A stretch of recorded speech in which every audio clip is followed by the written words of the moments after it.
Assalamualaikum, salam Malaysia Madani Kanta 744 edisi khas Belanjawan 2024. Kami mulakan dengan rangkuman berita utama dalam segmen esensi. Reformasi ekonomi memperkasa rakyat, tema Belanjawan 2024 menyaksikan belanjawan tertinggi pernah dibentang dengan peruntukan berjumlah RM393.8 bilion. Daripada jumlah tersebut, RM303.8 bilion untuk belanjawan mengurus dan RM90 bilion bagi belanja pembangunan. Sebanyak RM2 bilion diperuntuk bagi simpanan luar jangka. Bagi tahun 2024, RM58.1 bilion disediakan untuk membiayai pelbagai bentuk pemberian kerajaan kepada rakyat merangkumi subsidi, insentif dan bantuan. Hampir 50% peruntukan ini adalah untuk mengawal harga barang dan perkhidmatan untuk manfaat rakyat. RM225 juta disediakan untuk membiayai kos pengedaran barangan keperluan asas seperti petrol, LPG, tepung, beras dan minyak masak ke kawasan desa serta pedalaman, dan RM200 juta untuk meneruskan pelaksanaan Payung Rahmah. Peruntukan sumbangan tunai Rahmah 2024 meningkat sebanyak RM2 bilion atau 25%. Kadar maksimum STR meningkat kepada RM3,700 dan kadar minimum STR untuk golongan belia meningkat kepada RM500. Manakala manfaat sumbangan asas Rahmah diperluas kepada 700,000 penerima. Mulai tahun depan, pendekatan penyasaran semula subsidi akan dilaksanakan secara berfasa. Jelas Perdana Menteri, hasil penjimatan subsidi itu sebahagiannya akan disalur terus untuk meningkatkan peruntukan bantuan tunai melalui sumbangan tunai Rahmah daripada RM8 bilion kepada RM10 bilion. Sabah dan Sarawak juga menerima peningkatan kadar pemberian khas interim kepada RM300 juta. Kali terakhir kajian semula pemberian khas kepada Sarawak dan Sabah dibuat masing-masing pada tahun 1969 dan pada tahun 2022.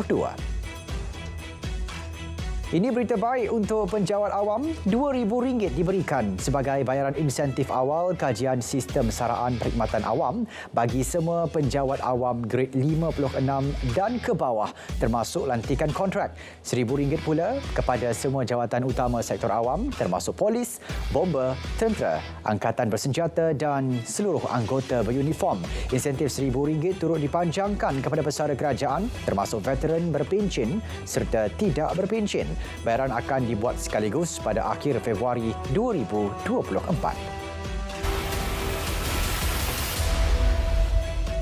Dalam meningkatkan mutu perkhidmatan dan bantuan kepada rakyat, kerajaan akan meluaskan asas hasil. Kadar cukai perkhidmatan dinaikkan daripada 6% kepada 8%, namun tidak melibatkan perkhidmatan makanan, minuman dan telekomunikasi agar tidak membebankan rakyat. Cukai keuntungan modal bagi pelepasan saham tidak tersenarai oleh syarikat tempatan dilaksanakan. Perundangan baru cukai barang bernilai tinggi akan digubal. Pelan Induk Perindustrian Baru NIMP menyasarkan jumlah pelaburan keseluruhan sehingga RM95 bilion. Di samping melibatkan 3.3 juta peluang pekerjaan dengan gaji penengah sehingga RM4,510 menjelang tahun 2030. Peruntukan sehingga 10% disediakan daripada jumlah pelaburan NIMP sebagai pemangkin memacu misi dengan dana permulaan 2024 sebanyak RM200 juta. Kerajaan dapat mengembalikan kedudukan fiskal negara yang mampan dengan mengurangkan defisit dan tanggungan. Jelas Perdana Menteri ketelanjuran lalu mengakibatkan hutang dan liabiliti negara menjangkau RM1.5 trilion atau 15.2% kepada KDNK. Bayaran khidmat hutang sahaja dijangka mencatat RM46.1 bilion atau 15.2% daripada hasil 2024. Kementerian Kesihatan diperuntukkan RM41.2 bilion pada tahun 2024 berbanding RM36.3 bilion pada tahun ini. Sejumlah RM5.5 bilion daripadanya adalah untuk memperoleh bekalan ubat, bahan guna habis, reagen dan vaksin. Bagi mengawal kesesakan di hospital kerajaan, kerajaan akan mempertingkat kerjasama dengan menyumbang luar pesakit ke hospital lain dengan peruntukan RM200 juta. Sejumlah RM300 juta ringgit turut disediakan untuk membaik pulih 40 buah klinik uzur. Skim perubatan madani akan diperluas ke seluruh negara dengan peruntukan 100 juta ringgit yang akan manfaatkan 700,000 rakyat. Kerajaan turut bersetuju meneruskan skim MySalam bagi tempoh 2 tahun lagi. 50 juta ringgit turut disediakan untuk tuntutan kos peranti perubatan seperti stent untuk jantung. Kementerian Pendidikan akan diperuntuk 58.7 bilion ringgit berbanding 55.2 bilion ringgit pada tahun 2023. Sejumlah 1.9 bilion ringgit juga disediakan pada tahun 2024 untuk menaik taraf dan menyelenggara sekolah-sekolah di seluruh negara. Pada masa sama, 26 buah sekolah baru akan mula dibina dengan kos keseluruhan projek berjumlah 2.5 bilion ringgit. Kementerian Pendidikan Tinggi diperuntukkan 16.3 bilion ringgit berbanding 15.3 bilion ringgit pada tahun ini. Daripada jumlah tersebut, 250 juta diperuntukkan untuk menggantikan dan meluaskan capaian Wi-Fi di semua universiti awam, termasuk 5 juta ringgit bagi pelaksanaan projek pendigitalan hospital pengajar universiti. Sebanyak 300 juta ringgit juga disediakan untuk menyelenggara dan membaiki prasarana di IPT serta menggantikan peralatan lama yang usang. Selain itu, 5 juta ringgit turut disediakan untuk manfaat 5,000 komuniti tumpuan di 105 college komuniti di seluruh negara. Peruntukan 19.7 bilion ringgit bagi Kementerian Pertahanan meningkat 2 bilion ringgit berbanding tahun ini. Kementerian Dalam Negeri KDN pula diperuntukkan 19 bilion ringgit, juga peningkatan sebanyak 500 juta ringgit. Ia bagi memperkukuh tahap kesiapsiagaan keselamatan negara dan proses perolehan aset-aset baharu. 400 juta ringgit disediakan bagi melaksanakan program pengukuhan keterjaminan makanan. Tumpuan khusus adalah meningkatkan pengeluaran tanaman makanan tempatan yang masih bergantung dengan import luar.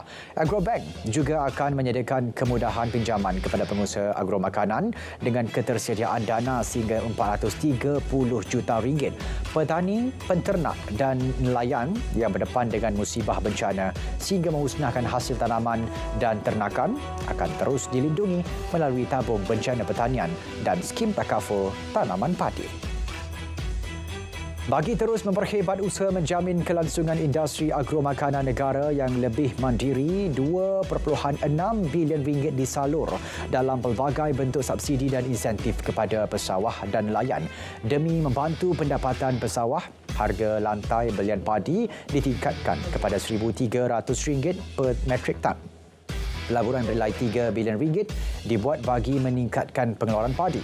Penuntukan subsidi padi bukit atau padi huma ditingkatkan kepada 50 juta ringgit.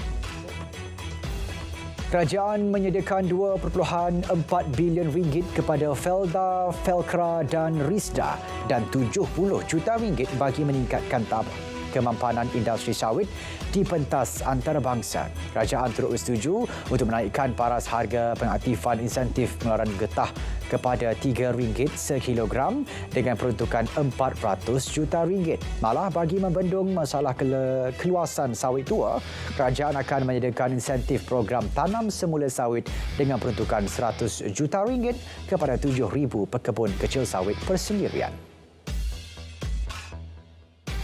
Subsidi diesel pada harga terendah iaitu RM1.65 seliter, allowance sara hidup sehingga RM300 sebulan dan insentif hasil tangkapan nelayan sehingga RM1,000 sebulan untuk manfaat nelayan. Juga RM10 juta untuk tujuan membina baru dan baik pulih rumah nelayan yang usur.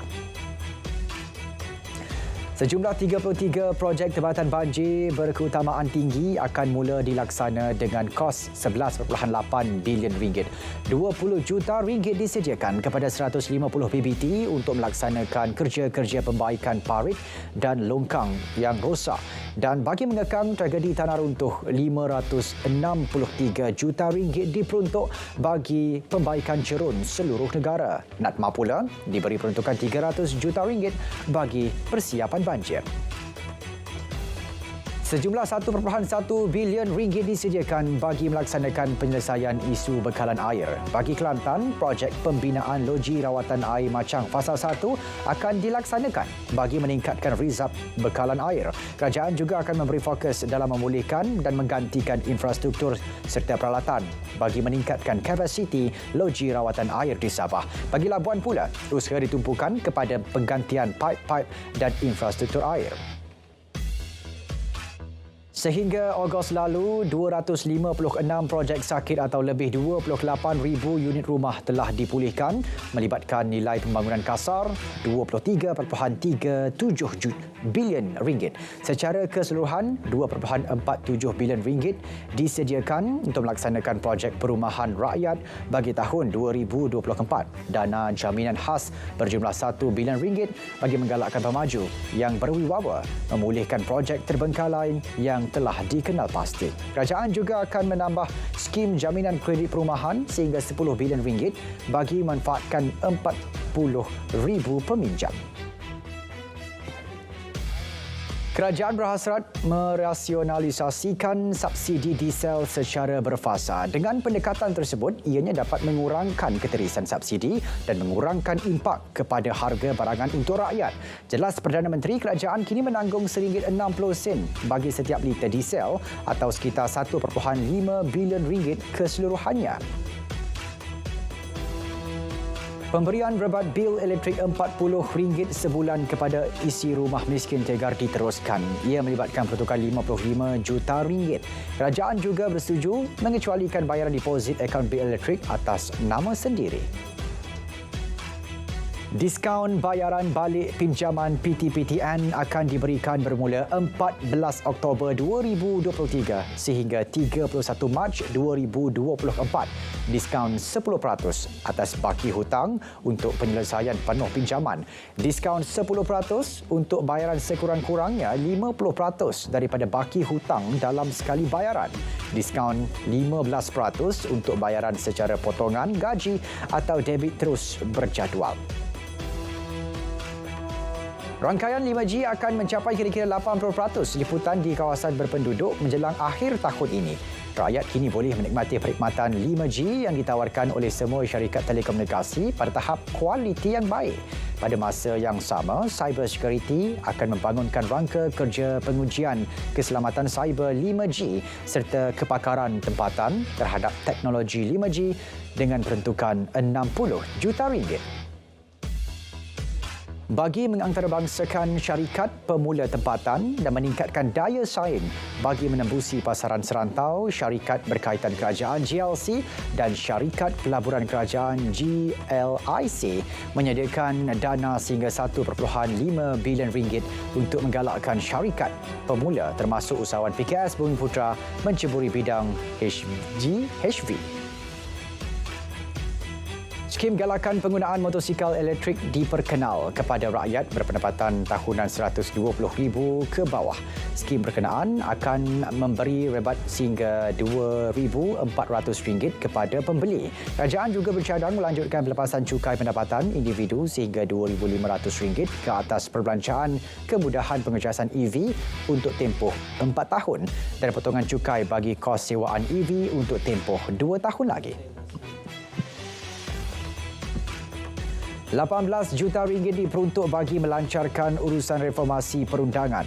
Ia melibatkan persiapan penyediaan RUU pelaksanaan hukuman gantian terhadap hukuman mati mandatori. Manakala institusi kehakiman pula menerima RM38 juta bagi tujuan peningkatan produktiviti. Peruntukan tersebut termasuk RM20 juta bagi memperkasa Akademi Kehakiman dan Akademi Kehakiman Syariah. RM1.9 bilion dikhususkan bagi pengurusan dan bangunan hal ehwal Islam. JAKIM menerima RM150 juta untuk menyelenggara dan menaik taraf prasarana institusi pendidikan Islam. Sumbangan khas untuk 70,000 guru takmir, guru kafah, imam, bilal, siyak, noja dan marbut di peringkat komuniti juga ditambah menjadi RM700 dengan peruntukan disediakan lebih RM50 juta. Kerajaan mencadangkan pelepasan cukai khusus untuk pembelian peralatan dan aktiviti sukan terhad sehingga RM1,000. Pelepasan ini juga akan diperluas meliputi perbelanjaan yuran mengikuti latihan sukan dan RM72 juta bagi memperkukuh ekosistem atlet acara podium. Ini termasuklah RM20 juta di bawah inisiatif Road to Gold menjelang Tamasya Olimpik Paris 2024.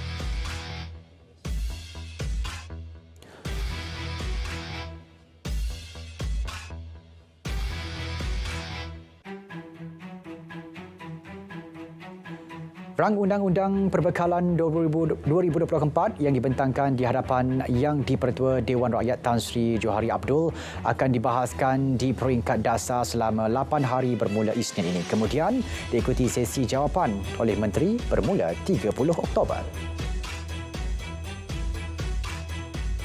Saudara, Kanta 744 berakhir di sini. Kita ikuti berita perdana selepas ini untuk paparan komprehensif. Assalamualaikum. Salam Malaysia Madani, tekad perpaduan. Memenuhi harapan.